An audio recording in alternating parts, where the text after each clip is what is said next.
Hi everybody, Bill McCabe. You're at the Iron Crane Dojo, and we're doing a yet another one of the esoteric concepts. And this one has to do with dropping energy, the ways that you can drop a person to the ground or steal their energy. And there's whole families of techniques that deal with this. In the Tai Chi form, there's something called needle at sea bottom that's really profound. And it sort of looks like this. So we're here, we could be in the middle of push hands, and we're here, and that would be needle at sea bottom. So I'm just stealing my partner's energy and dropping my partner down to the ground. But that's not precisely what we're going to do today. Needle at sea bottom is something we'll talk about in the future. So it looks like that, but the technique we're going to do today looks a lot like that, but it's a completely different concept. And this is the concept of the spinning wheel. And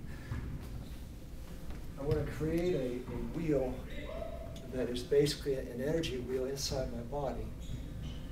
And then as I capture her energy by basically she attacks me and she grabs me, I'm putting her balance and her center on the outside of that wheel. And just like when you have a giant spinning wheel, you might recall the little merry-go-round that you have at the park when it's going full speed and you try to jump onto it.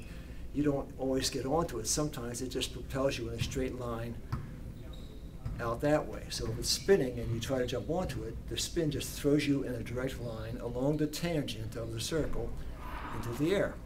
And that's what's happening here, except my wheel is like this. Okay? So the technique, as you do it, your body sort of does this. Your hands go back, and you're like this. You almost look like a hood ornament, except you only look like a hood ornament when you're practicing by yourself. When you're doing it, no one even notices that you've done anything. I just want you to get the geometry here pictured in your mind so that you can research this. So it goes here, and you see my hands go in a line behind me, and this is the circle. Here. Okay, now, here's what happens. See, what I have here is the person's got my hands for whatever purpose that they intend to achieve. And all I do is down. See, what I'm doing here is I'm downing the attacker. Or I grab the attacker, and the attacker downs me. And I see that the advantage of this position is there's a knee strike that's built into the technique. If you bring a person down with that much robustness, it's possible to do a devastating knee attack or knee strike, but it's also possible just to turn the person onto their side by moving sideways. I can take the person all the way down to the ground. I'm not doing that with Terry because there's no purpose served in me driving her to the ground over and over. I just want you to get an idea of what's going on here. Let's do it like this. So she comes at me with a little flow. I bridge, and I'm down. And you can see the power of it there. So I'm just doing it, on the fly, in the flow. The Sensei Chris, if you will. And you all met Sensei Chris, the Stratocaster Destroyer. So we're here, and I come across, and I feed them in to my hands. Up and down. Yes. Okay. And you see the power of the technique. Sensei Chris weighs as much as 3 or 4 pars more than you. 3 or 4 3 or 4 pars more than I do.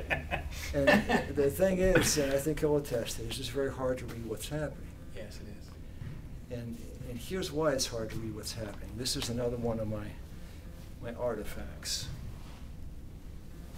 So let me borrow Sensei Chris for this. So if he grabs me and I just pull away, see, he can read that. Look, as soon as I move, he locks me. But what I do when we're in the flow is I cross him over to grab, and I'm just floating.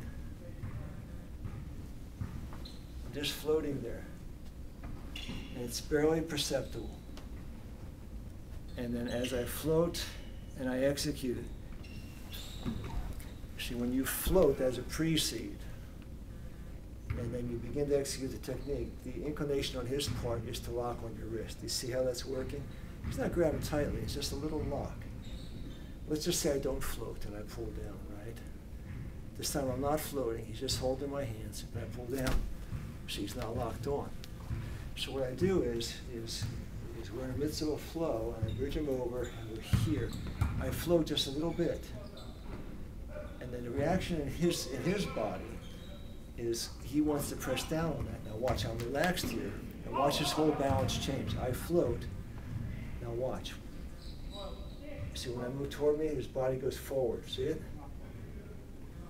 That little bit of resistance, which is really almost an unconscious perception on his part, because the float is, all it is this. It's just, you can barely see my hand move. It's just a little bit of lightness. It's like a helium balloon. So we're here, he grabs, see, I float and we're down. See, and I steal his body. You feel how that works? Yes, right? sir. Let's look at it with Terry, too. So we're here, so I float, and then when I move back, she's stuck on my hand. If I don't float, I lose her. If I float, I got her. Okay? I float, I got her. Okay, now, again, you can take the person down, you can take them into your knee, you can take them to the side, all that's possible. You can also have other fun with this. You go down and back out. With some of the other techniques that we talked about in previous videos, there are things that can be experimented with as add-ons to this. But down and out that way. Okay, so you develop a lot of options, and that's why I wanted to share this particular technique with you today. This is like a great stirrer. It's a stirrer that mixes a lot of drinks and makes them really effective. Which by themselves would not be nearly as effective. So you develop this capacity with these 3 or 4 ideas, and everything becomes very explosive.